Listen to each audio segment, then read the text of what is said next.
We're good with assume? Perfect. All right. So today we're doing 2 chapters, chapter 3 and chapter 4. So last week you did 1 and 2, which was really the introduction of the different vices, where they came from, lots of history about the different fathers of our faith and what they had to say. I'm sure there were mothers that had something to say about this, but somehow that didn't get written down, but I'm sure they were there as well. So we start off chapter 3 with one of the vices, and she kicks off the book with vainglory. And so what I want to just lay out is how she describes what's her definition. Vainglory is the excessive and disordered desire for recognition and approval from others. What I thought interesting about this chapter was that it's not normal, and actually it's very much a part of us that we want to be recognized, that we want to be appreciated, right? That's not that's not wrong or bad. It's when it gets off kiltered, right? And that's when it starts turning into a vice. So Carol, can you hear me? Okay, because I can't get very close to you because I'm actually supposed to be further out here. Are you okay? Because if not, you can move up front. Okay, well, just let me know if you can hear. If you can't hear, I'll speak louder. And most of this conversation, hopefully, is all of us talking together. But I just wanted to give that out. The other thing that I thought was interesting was how it kind of comes out sometimes. I went and I caught a fish, and it was this big, right? Right. But that we need to get these. We start kind of speaking in hyperboles and making things a little bit better. Oh, you should have tasted my cake. The best cake ever, right? And again, it could be just kind of innocent, but if we're doing this and it becomes is our fix, we need that fix from other people to say, oh, you are. If Steve was like, I'm going to make this brisket, and please, everybody tell me how much they love me because of the brisket, right? If that's what we're looking for, that affirmation, then that's where something has gone askew. And she says that vainglory's cousins are pride and vanity, right? Those are the cousins of it. And here's what she distinguishes between pride and vainglory. Pride is excessive concern of excellence itself. So you're really always trying to be the best, and you've got to be the best runner, the best writer, the best cook. Vainglory is interesting. It's more the concern, primarily the display or manifestation of excellence. So I may be a terrible cook, but you want people to say that you're a wonderful cook, right? You just want that affirmation. And she uses, and I just finished reading this book, which is why I thought it was really interesting. She uses the example of Lockhart in Harry Potter. And Lockhart became a professor at Hogwarts, but he had gone out and written all these books about all these things that he had done. And it turned out that he had gone and recorded the deeds of other people. And then, say more. Pretended they were his deeds. Yes. And what he was really, really good at was a charm to help them forget what they had done, because he didn't want them to then come back and say, you took my story, right? So it's so important for them to be affirmed. So it's not about doing well, it's about looking good, right? So I can go on and go on. The one thing that I thought was helpful to distinguish, because again, it's not that we don't want to shine, right? Because we are supposed to be light to the world. So we are supposed to shine, but it's a reflection of God reflecting out, as opposed to I'm the one that's doing. And so I need this limelight and these affirmation versus, oh, look, God's gifts and I'm shining them out.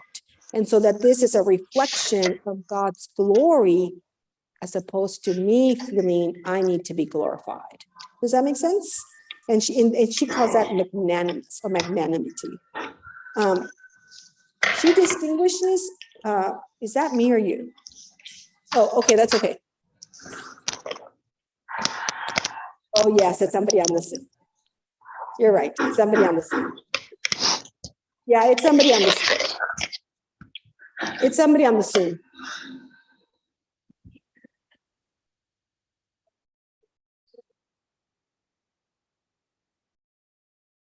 No, it's a clicky from over there, right? The other thing that she distinguishes between Augustine and Bach. Do you guys remember anything about what how Augustine did and what he did and said versus Bach? Bach, the composer, yes. Hold on, say that again. The Bach said it was solely for the glory of God, and he had that on every music sheet that he wrote. Yes. What about Augustine? There's a lot about Augustine. Anybody have any thought, remember anything about Augustine? Go ahead. Well, she liberally dipped into the book he wrote called Confessions, which I read a long time ago and forgotten about. I tell you, Augustine had a checkered history until he converted. And he's drawn some criticism over the years for being unduly strict about some things, particularly things that he was guilty of in the past. But what does she say about in terms of vainglory? Any examples that you thought would be helpful for us to remember? Well, what struck me and I did not remember reading this when I read Confessions, because it was a long time ago. But she mentioned that he would exaggerate his sexual exploits, things that he didn't actually do, but claim that he had done in order to just a bunch of frat boys, I'm afraid. Yes. Yes. Augustine's life in later, we've got it in the library here. Yes. And I think that's the point I think she's trying to make is not on. Go ahead. Go ahead. I remember at one point he stated that he was ashamed about not being shameless. Yes. So he had to up his antes to fit in with his group. That's it. You got not only who do you want to be it's not only this recognition, but it's also what can be very dangerous is who do you want to be recognized by, right? Who's your posse? And if your posse is not a good group, we should not be wanting to be, trying to up the ante with things that are not really good. Oh, he's got to speak. Right. Not too long ago, I heard Bishop Curry. I don't know if he's still the head guy, but Curry finished up some remarks by insisting that we attend church worship service regularly. And that's needed because it's darned hard to be a Christian. You need the right posse. You need the right posse. I like it. We need the right posse. Very nice. Yes. Mike says that he will not take credit for my word posse. I know that I've heard this from somewhere else, I'm sure. Anything else that you want to highlight from this book that I haven't before we go on to the reflections? Lisa, Scott, Henry, go ahead.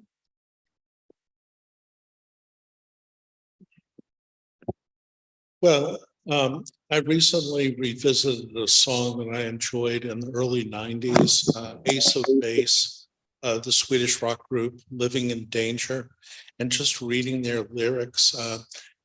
We never get enough. And if you, like myself, have been guilty of vainglory, for example, in class presentation, participation, just wanting to show everybody else just how smart you are and how good you are, you never get enough of the praise. And that's not healthy. I think that and we'll talk more about this in envy, but I think both of these, what struck me, a link is the sense that we are not enough.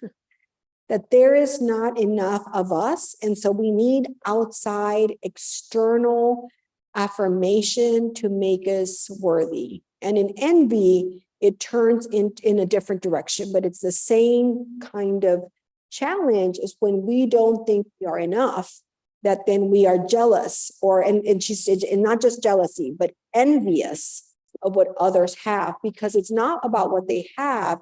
It's how does it compare? How does it make us feel when another is succeeding or thriving?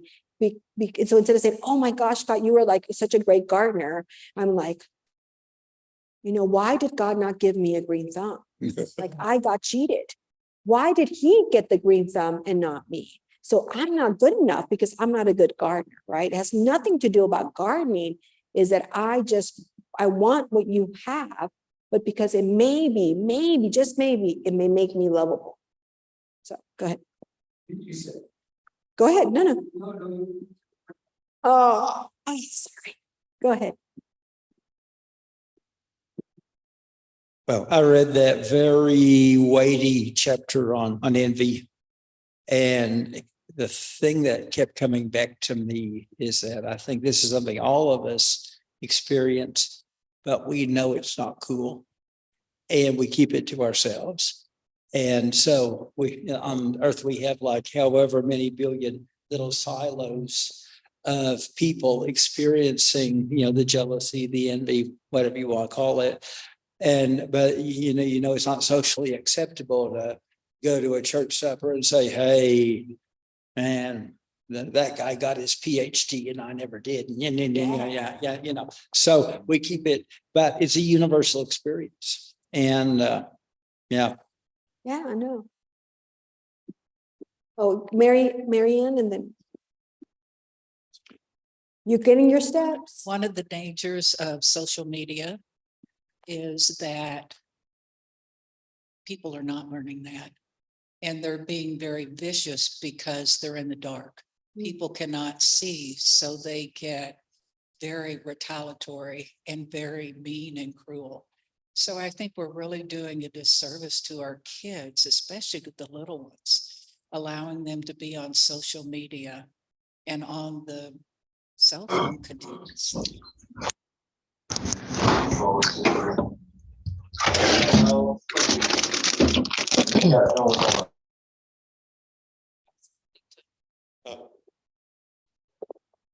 Thank you. Just going back to what Philip said about envy. Envy is one of those sins. It just doesn't feel good to be envious of someone else. And I think that's why we really try to keep it on the down low. And thanks.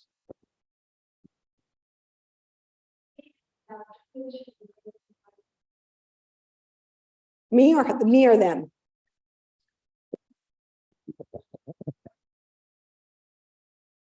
Are you talking about the people who are speaking? Okay, got it. Okay, go ahead, Philip. Thank you. Did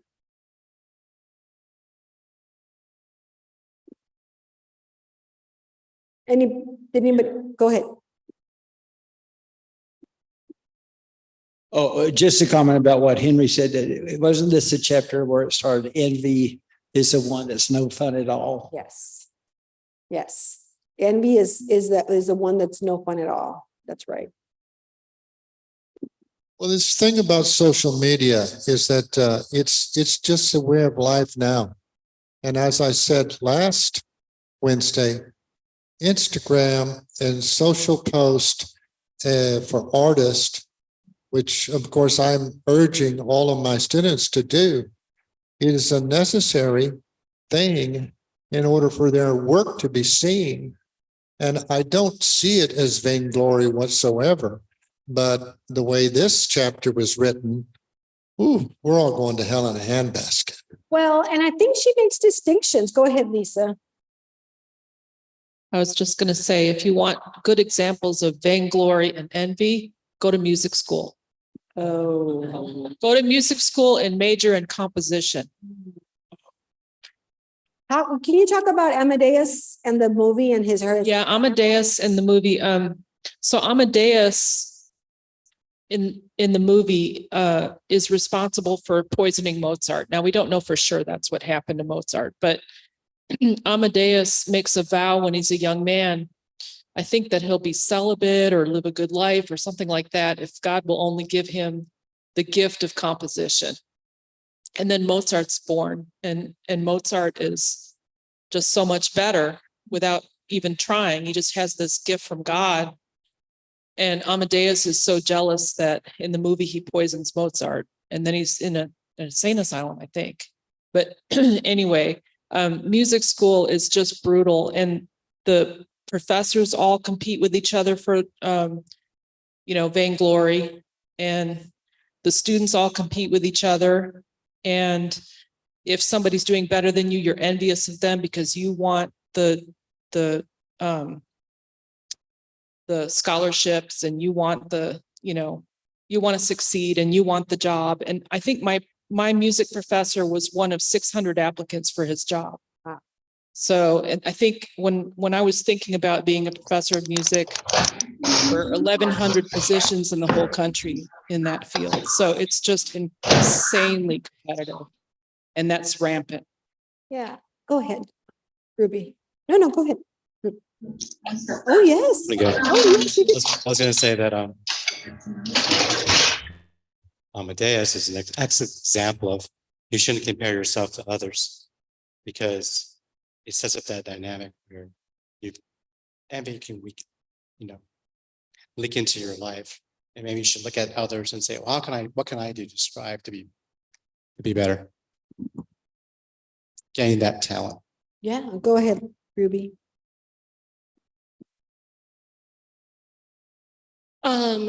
I can see both views when it comes to social media, just because, like I said last week, as a millennial, I see the obsession with my generation. And I do think it's great marketing as well for certain gifts. Unfortunately, it's not always used for that. But when I got to the part in the envy chapter, when we're speaking about Amadeus and Mozart, I feel like even as a culture, we have this very twisted sense of what genius is. And we don't attribute what luck is. I know certain people are called by God to do certain things.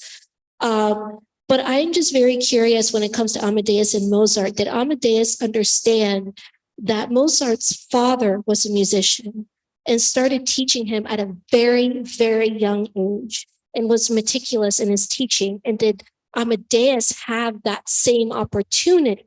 So right there, that playing field is not leveled. And we tend to throw that label genius, like the person didn't have to work that hard or didn't have the network or the support system for it. We don't take it as a whole. We don't look at the whole picture. And I feel like when it's social media, we still don't see the whole picture. And something like how you were talking about how your professor was 1 in 600 applicants. Well, sometimes if you're applying for a job, you could be really good at the job, but also there's an inside man. Also, a buddy that graduated with you is in that same network, and so forth and so forth and so forth. But all we see is that this person is so much more amazing than me, but we don't see the network behind it. And I feel like we just miss out so much on that. So something like genius, it's like, what does that all entail?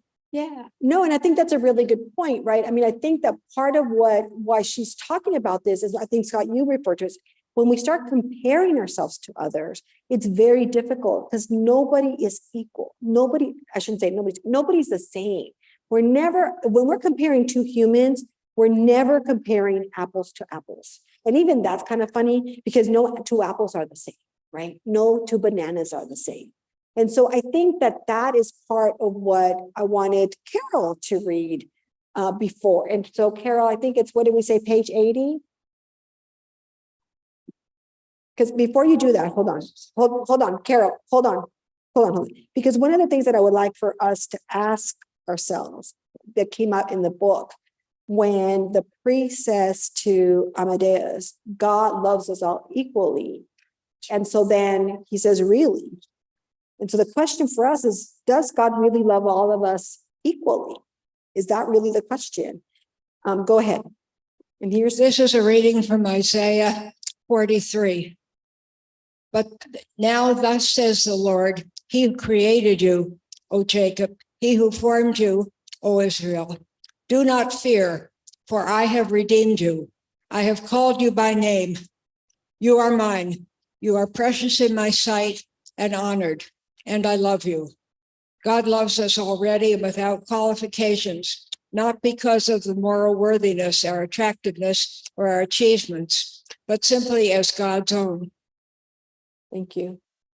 I mean, that's at the heart of it, right? That's the heart of it's of loving ourselves as God loves us.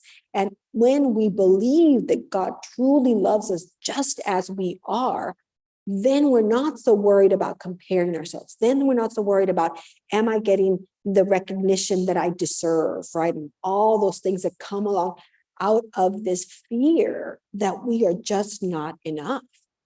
I want to make sure that we're not excluding the Zoomers. Is there anything that the Zoomers want to add, or who's on right now? Okay, just Anne, you know how to jump in if you need. So one of the things, it's what she compares is the difference between envy and love, right? Because this command, the greatest commandment is to love God and to love our neighbors as we love ourselves. When we really do that, it's hard to be envious because all you can say is like, yay, go Steve, go Lisa, great, awesome dance. So glad you're doing your dancing, Faye, right? Not like, oh man, why don't I get to dance? But yay, go you. Oh, she's gonna say. Based on something you said earlier, it's okay for me to accept that and be happy about it.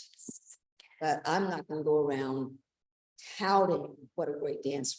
Yeah, I mean, this is the thing, right? And when you do it, right? When we do say, I also don't think it's bad to say, man, I had dinner yesterday and it was so good. I just really had a great time with my family. That's not bragging. That's just saying, rejoice with me, my friend, right? And so can it be received also? And when you're envious, you can never receive those things well because you're always like, yeah, she's just bragging. She just had to come and snub it in my face how I didn't have dinner with my family yesterday, right? Because you're never taking things in the way they're meant because you have this lens that comes at you that blinds you from the joy that other people want you to be part of, from the sorrow that other people want you to be part of, because instead of being sad that somebody's hurting, you're like, yes, finally they have something wrong with them. They've been having such a perfect life. It's about time something happened, right? And we may not be so outspoken about it, because I think Philip, you said, and both Henry and Philip said, it's not socially acceptable to say that out loud. But that doesn't mean that there's not a little thing in the back of our head thinking it, right? And so part of it is just to be cognizant of when it comes up, not if, but when those moments come up, what do we do with that? How do we respond to that? How do we say, oh, where'd that come from?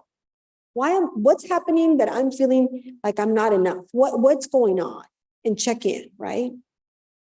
I think that is, just want to there's some words about God's unconditional love on page 81 that I would invite you to look at later, but those are just beautiful words about what does it really mean to be part of this community of God's unconditional love. All right, let's go in. Yeah, go ahead. There is a part in the book that really just like knocked me over. Yes, share.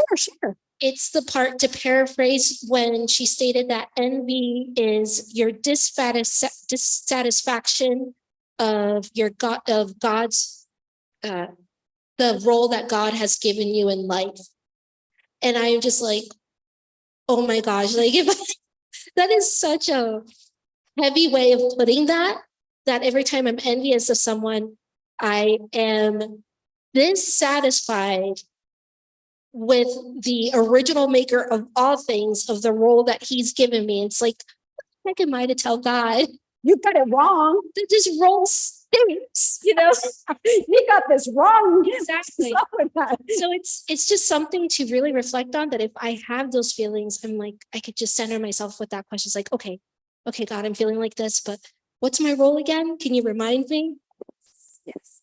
And trusting that God has chosen right and it's chosen well for us, right? That's it. Yeah, that's great. That's great. So I want to, before we go on to her questions, is there something, a sentence, a paragraph, a page that you just like Ruby did? And is there something in any of these books you're like, oh, we want to make sure that everybody reads this or sees this or knows about this one before we move on?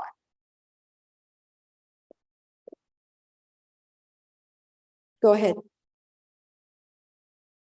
Thank you. I found, excuse me, I probably should reread Vainglory because I thought it was wandering. However, I got a little more out of the chapter on envy in the part, I can't find it right now, but I'll have to paraphrase it, that envy is destructive of relationships. Now, the reason that's important to me is that my ex-wife was very envious of her sister and vice versa. And I used to say, although I don't say it anymore, that those two women would rather have their envy than their husbands, because both women got divorced about the same time. Yeah. You were nodding. Is there something you would add to that, Lisa? No. There's a joke. You guys remember the joke about the English person, the French person, and the Russian? Go ahead, Ruby, say it. Hold on. Do you remember the other part? I only remember. I'll talk about the English. The English woman says, it's a genie. It says, what would you like? And the English woman says, oh, my neighbor has this beautiful cottage.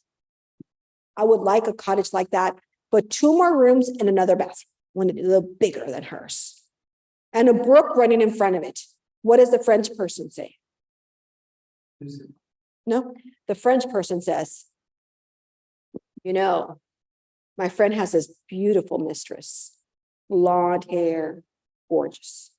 I want a mistress, but I want that person to have black hair and longer legs.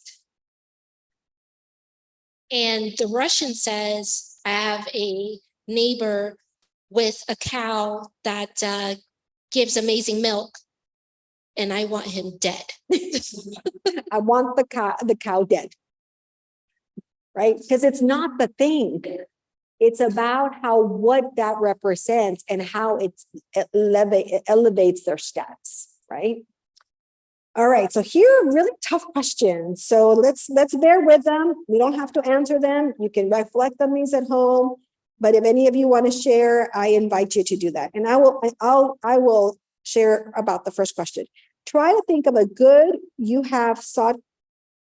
Try to think of a good you have sought glory in that fits the following categories of vainglory: a quality, appearance, or action that you have faked having, a quality, appearance, or action that isn't worth much in the eternal scheme of things, a quality, appearance of action that is unkind, unjust, unethical, or illegal, but that garners valuable social acceptance for you, a truly good quality that you have taken too much credit for or have used to enhance your own reputation without showing gratitude to God for his gifts to you.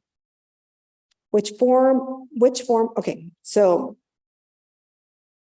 you think you're doing right, and then you're just reminded of your humanity.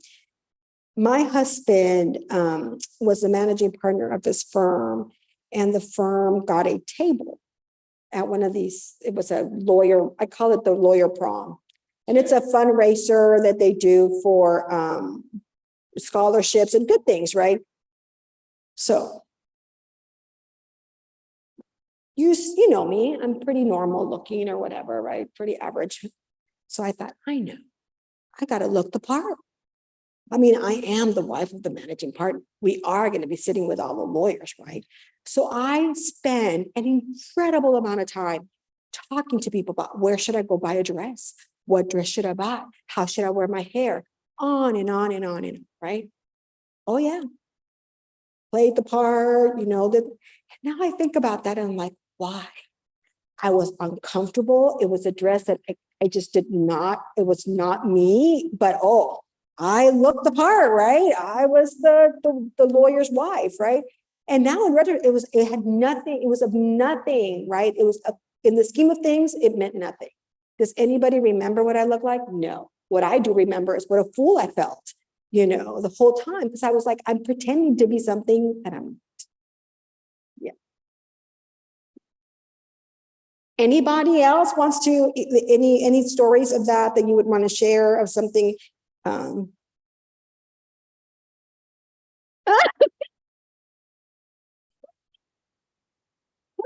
Not yesterday, this was many years ago. So it's right. I mean, it does, time can heal some of our,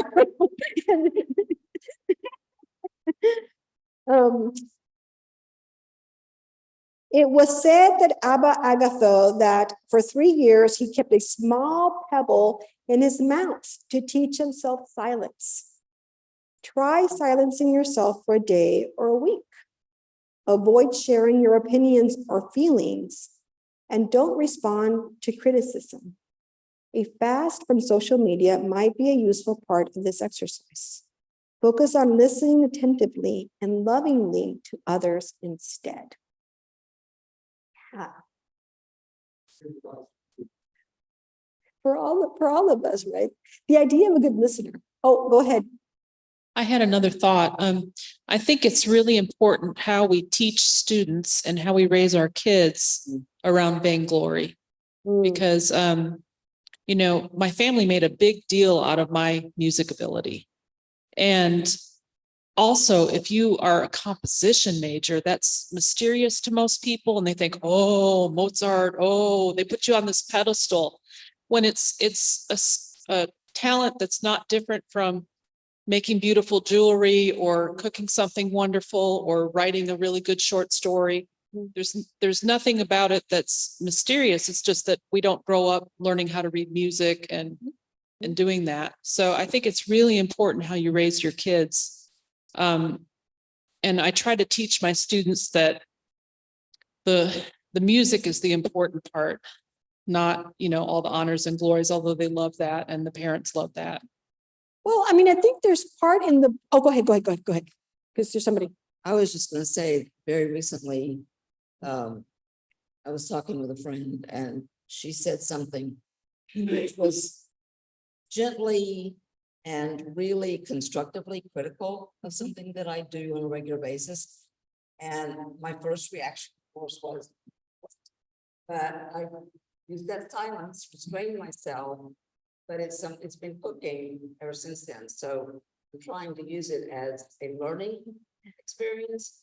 I'll tell y'all offline what my husband used to call those. But yeah, so silence in that situation kept us probably from. Yeah. And then you saw the gift, right, in it that you would have missed if you had gone right into. Yeah. The thing that you said about children, right? And one of the things that I was thinking about this as a parent and how to teach children that they are loved unconditionally, that they are loved not for what they do, but just because they are. And sometimes we, as parents, and I'll speak for myself, thinking we're encouraging them, right? Thinking that we're giving them, look, let's encourage them to learn how to read. Let's encourage them to learn how to play an instrument or whatever it is that we want to encourage them to get better grades, right? And in that, what could be planting in them is, is this only when I'm going to get loved is when I am shining. And so planting in them those seeds unintentionally, right? And so I think that's a really good point. And she talks about chariots of fire and the 2 runners and one runner, how she's like, I just love to run.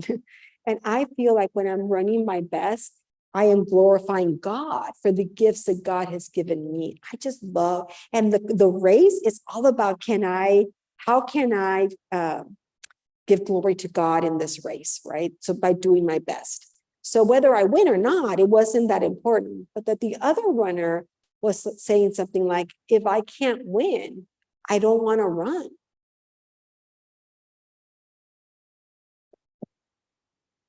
That's an excellent example, Mother Minerva, and that's Eric Idle, the Scotch runner. And that's the scene in the movie is when Eric's sister is talking to him and remonstrating with him about his focus on running. And he says in the movie, if I remember, when I run, I feel God's pleasure. And also, Idle was a missionary and died in occupied China during World War II, and all of Scotland mourned. I was going to say one more thing. I just recently saw an article, I think it was online, Google or something. It made me think about vainglory and envy, because it was showing like the cars that these NFL quarterbacks drive. And there's the ones who have like, you know, the F-150 car a normal person would drive, or the Chevy convertible, you know, $30,000 car, $20,000 car. And then I just went like the special Lamborghini paint job that was like, you know, millions of dollars. And I'm just thinking, why does someone need to drive that type of car? But think about what they do every day. Mhm. It's about that image. Yeah, yeah. Go ahead, Mike. Okay, back to vainglory for a moment. I actually tried to read these reflections, and I got to this sentence right here. Focus on listening. Oh, no, I'm sorry. Fast forward from social media, make it useful. I'll get it in just a minute. This is the one that try silencing your self-talk for a day or a week. And that was about the time I decided I'm never going to be able to garner anything from this chapter. Has anybody ever been able to silence self-talking? So I encourage those of us who would like to talk to silent retreats. They are extremely transformative. And people thought I couldn't do it. When I said something, I'm like, oh, I'm going to go in with my good friend Letty. We're going to go to a silent retreat. And they just laughed. They just thought it was hysterical, but just the concept, which goes to say something, right? That says something about how people see me, right? So it was very good. It was very insightful. Hold on. I've actually read that some people do not have a voice in their head. No voice in their head. Zip.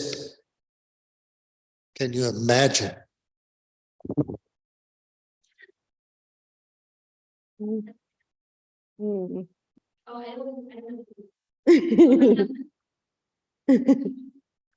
Oh, yeah. Interesting. Journal each day on your experience. What have you learned about how you use conversation for self-aggrandizement, image enhancement, and reputation building? In what ways is your communication about yourself healthy and loving? The third reflection is think of a time when you have been graced with pure joy and celebration over God's gifts to you or another person, or even in creation. So think about that and see if anybody wants to share. What about this experience made it an occasion of good glory? Who has been your greatest encourager, or someone who named gifts or goodness in you?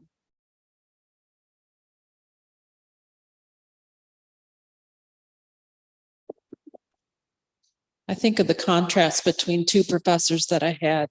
The one who was a true mentor to me when I was an undergraduate composition major. And he was just very creative and loved music for music's sake, and loved to make music and loved to bring that out in his students. And then compare that with the graduate school experience with the one who sexually harassed me and ended my doctorate. So, you know, and And he was very vainglorious. The second one, he listed on his resume that he'd been nominated for a Pulitzer. And then I found out you can self-nominate. So being nominated meant nothing. Wow. Yeah. Wow. Lockhart. But so that's my example.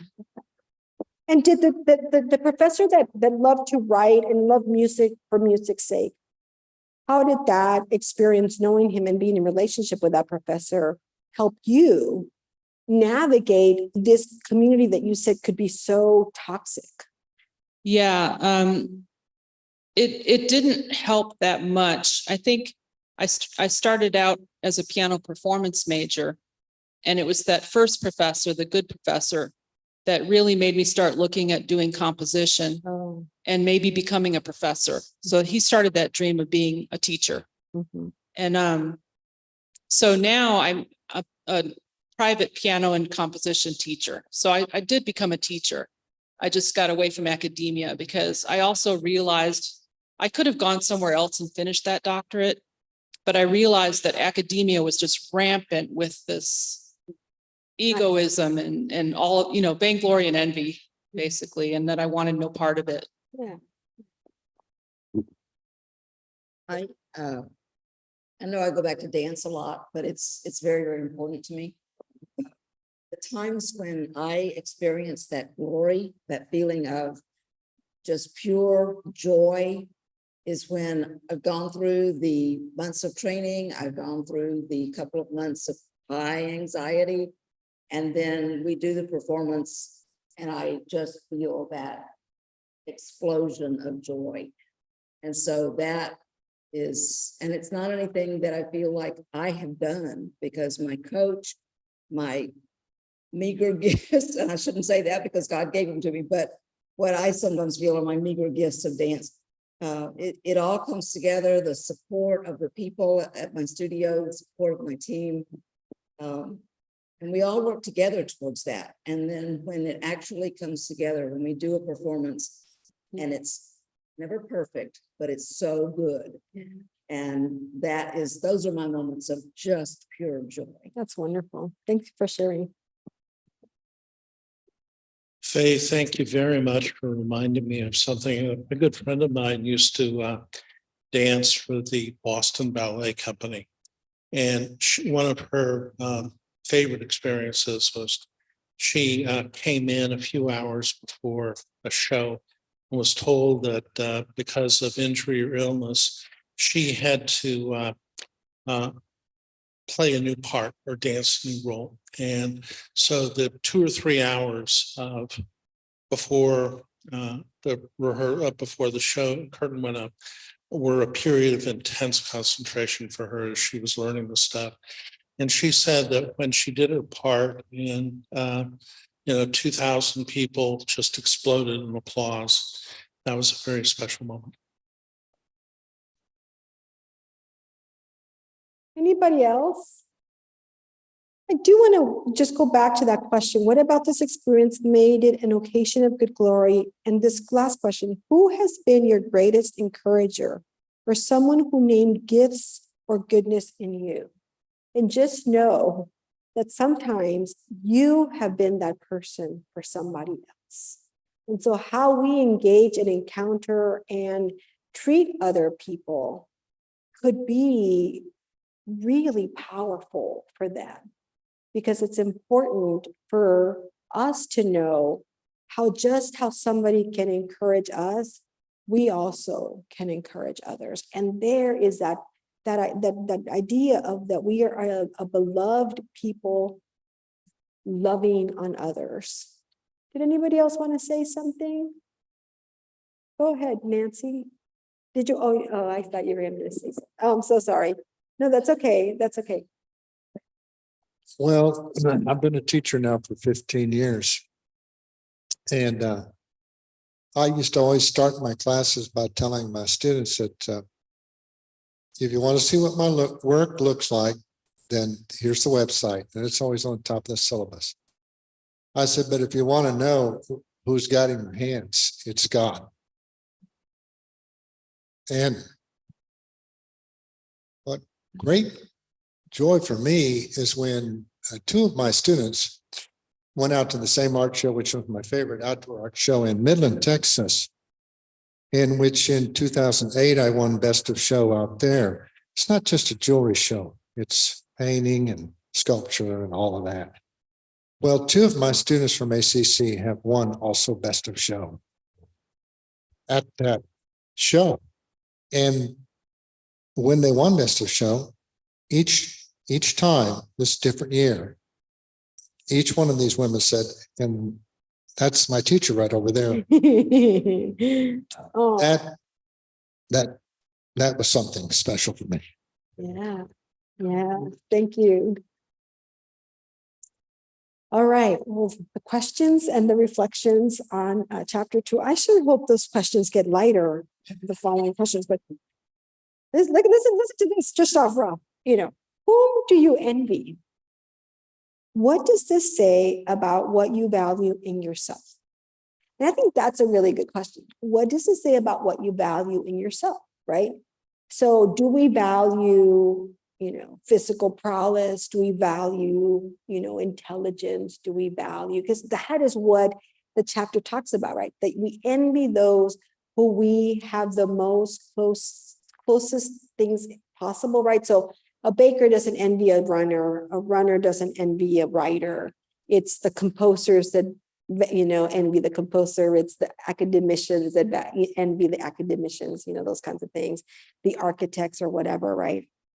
And so I think that it does say, what is it that we value? And if what we value in ourselves isn't bad, then that's a good thing, right? That's not bad. It's just then how do we recognize that what we have, we may say meager gifts, right? But maybe they're not meager because they're ours. And that is plenty, right? Who am I to say that I can complain to the Creator of why they've gotten it wrong, that this is not the way it's supposed to be going in my life, right? Those kinds of things. Can you think of a rivalry that damaged the people in it? Can you think of a rivalry that raised the competitors to a new level of excellence? What made the difference between the two cases? Those are good, right? Sure. Can you think of a rivalry that damaged the people in it? Can you think of a rivalry that raised the competitors to a new level of excellence? What made the difference between the two cases? I'm thinking, go ahead.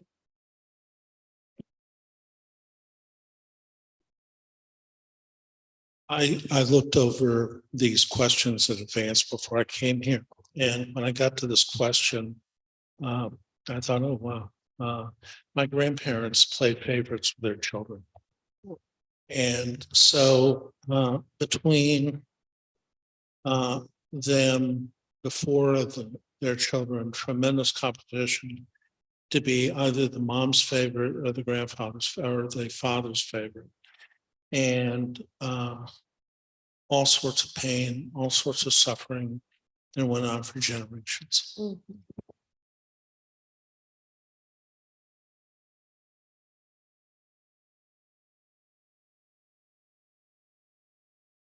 No, it just occurs to me that on the rivalry thing, I think if people are rivals for something that's scarce or limited, then that could be a very damaging thing for everybody involved. If they're rivals for something where there's an abundance of outcome for everybody who wants to go for it, then I think that's an entirely different kind of situation. Yeah, and I think that's why there's the distinction between a rivalry that breaks people and a rivalry that kind of lifts people and makes people do something good. I was thinking, I was just driving the car the other day, and they were remembering the Astros victory in 2017. Was it 2017? Yeah, I think it was, and they won the World Series. Woo, yay, woo, everybody in Houston's all happy. And then it turned out that they were cheating. So sad, right? I mean, think about that team. Think about the people in Houston. Think about the people in Texas, people who were really excited for their team. And then to find out that they had cheated. It really breaks people's trust in people, right? So, I mean, I think that you say, well, it's baseball, who cares? But, I mean, it building trusted institutions. And I think about congregations, I think about churches, right? I mean, even amongst us, I mean, because that's the other thing that she talks about, right? It's not just the world, but it's all of us within even our congregation. Faye is nodding. Yeah. So just being mindful and attentive to that. I'm trying to think of there's a rivalry that was helpful, right? Where I mean, it could be from history, it could be from personal. Well, I mean, I've seen sports teams where it's been damaging, right? The fights break out on the field, players get hurt. You see other times in matches where they come together at the end and pray. Yeah. So you do see kind of this spectrum of behaviors. Yeah. I was just thinking that my students have a little award ceremony at their spring recital every year, when I hand out all the certificates for all of the activities they did that year, all the ones that participated in the festivals and got blue ribbons, and all the ones that did the theory test and got medals and or certificates for participation and all that kind of stuff. And it just, every year when I do that award ceremony, I get parents who come up and say, how can my kid get a blue ribbon next year? You know, there's like that kind of envy of that. And I don't know if there's a way that I could do my award ceremony differently. I want to acknowledge the ones that did the hard work and got better than a 98 on their test and earned the gold medal and all that kind of stuff. But I think it's interesting that it brings me back to my point about parenting and teaching, the difference between vainglory and excellence, right? Yes. Because sometimes a student will come into my studio and they have these big ambitions of what they want to win and what they want to do, but they don't practice. So there's no recognition that, you know, the excellence comes from the work, and that you're rewarding the work, not the ambition. Back to dance. Several of my friends are competitive dancers, which I am not. I'm told that in the dance community, which is nationwide, international, there is sometimes this real rivalry, the destructive kind. But among my friends, it's working really, really hard and achieving. And you know, if you're on the podium, it doesn't matter if you're fifth or first. If you're on the podium, you've done great. And I, rather than, gonna blow my horn a little bit here, rather than being envious of those of my friends who do compete and do very well, I just go as a cheerleader. So I go to all the local competitions or the ones I can drive to, and I'm just there as a cheerleader. Yeah. And that to me is as important. And I've gotten feedback that that's also very important. That's my part of that, of raising up that community. And they do work so hard. Yeah. Well, and I think going back to, I mean, as a community of faith, right? How can we encourage each other for excellence, right? What did you say, Mike, that we have to hang out with churches so that we can be with our posse, right? And so how do we encourage each other towards virtues and towards that life of eternal life, that life of eternal joy, by reminding ourselves, one, of God's greatness and love for us individually and very personally. And also, how do we encourage, that song that you all played at choir today was, on Sunday was just beautiful. Thank you for all that hard work, right? Or, the way you read today, And so instead of saying, oh, well, why is Mike's such a great reader and I really have a hard time, I miss my lines or whatever, right? But to really encourage one another, both the things that we do during our liturgy and also in the work that we do out there, right? Thank you for watering our plants. Without that love you care for them, we wouldn't have these beautiful plants on our campus, right? Whatever it is that we're doing, and really encourage it, and so that it encourages us to do well, not for the glory, not for the acolytes, right? But for saying, oh, this too is feeding and nurturing the good of the body, right? Reminds me of the slogan, teamwork is dreamwork. Like the choir is so much like that. What Faye is talking about with dancing. Yes, go ahead.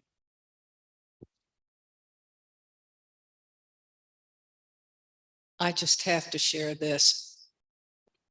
Not everyone here knew Bill Bear, but one of the things about reading that I was so hesitant about is the Old Testament, all those horrifying names. And I got stuck with one where every third word was one of those names over and over again. And when I got down, I was shaking and I was stumbling. I did the best I could. And I got blasted by Bill Bear. And it took me a while, but a couple days later, I came back to him and I said, not everyone is perfect like you. And if you want readers, you better shut up. Well, hopefully you can also think of stories where someone helped you develop your gifts and virtues. And how did they do that? Did they do that by example, through instruction, through encouragement? And why is your attitude towards them admiration and gratitude rather than envy? Right? So, we all have had mentors in our lives, people who have mentored us, guided us, encouraged us. And those relationships, those really healthy mentoring relationships, can be an example of what this, where we are grateful for them and we do not envy, right? But they bring out also the best in us. How did they make you want to be better? And why didn't you feel threatened by their obvious superiority? Those are just really great questions. I hear we have 3 minutes left or 2 minutes left. 2 minutes. Go ahead. Anything else? Go ahead. You guys are so good because I'm like, what's the pause? And I'm like, oh, it's the microphone. No, I'm just going to sound like a broken record on this thing. I realized as I read about envy being not socially acceptable, and all, we keep it to ourselves. And all. When you, Mother Minerva, when you had the question, who do you envy? And I thought, I'd never want to answer that for anybody. And I bet I'm not alone. No, and that's why these reflections don't necessarily be out there, but can we stop and think? And what I liked what she says is what you envy is what you value, right? Which I think is good to know. What do I envy means what do I value? And so I used to struggle with envy of my sister for being, thinner than me and having all the boyfriends in high school. And she's traveled a lot. I've always wanted to travel. I'm always a little envious of people that travel. But what I finally realized is that you don't get to have just those parts of their life. You have to have all their life. I'd have to have her health issues and financial issues and all that kind of stuff. So I think that kind of cured me of the worst of my envy. And to go back to what Ruby said, who am I to question God's understanding of what's good for me, right? Yeah. In June of 1942, my father-in-law traveled by transport from Iceland back to the States. And as he was being marched down to the wharf, there were 2 ships. a small freighter and a large freighter. And he got berths on the small freighter. And he envied all those people who were on the big freighter. Well, the German U-boat U-87 sank the big one. Yeah. Were you saying me 1 minute or somebody else has to say something? Okay, 1 minute, Mike. Okay. I had a checkered history as an attorney. I was never a managing partner of anything. However, after I got to Austin and just struck out on my own, I had a run of 10 wonderful years of a career where I was just my own boss. And darn, my clients liked me. Shoot, I've been missing out on this for 20 years before that happened. The point of this story is to not try to, and don't envy things that you're not gifted to do. And I'm not gifted for working in large organizations, I guess. Well, anything else? Thank you all. These chapters are not easy. So thank you for sticking with it. Thank you for trudging along with them. And in community, we can all learn together. So thank you all. Which is? Is it? Did you turn it off already, the Zoom? Okay, because we still have to work on this. Well, I think for at least some of us, this will be the last time we see you for a while. So you aren't going on vacation. Yes, yes. Okay, so Sure. Well, we all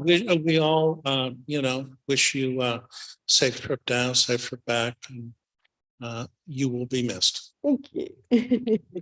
All right, good work, everybody.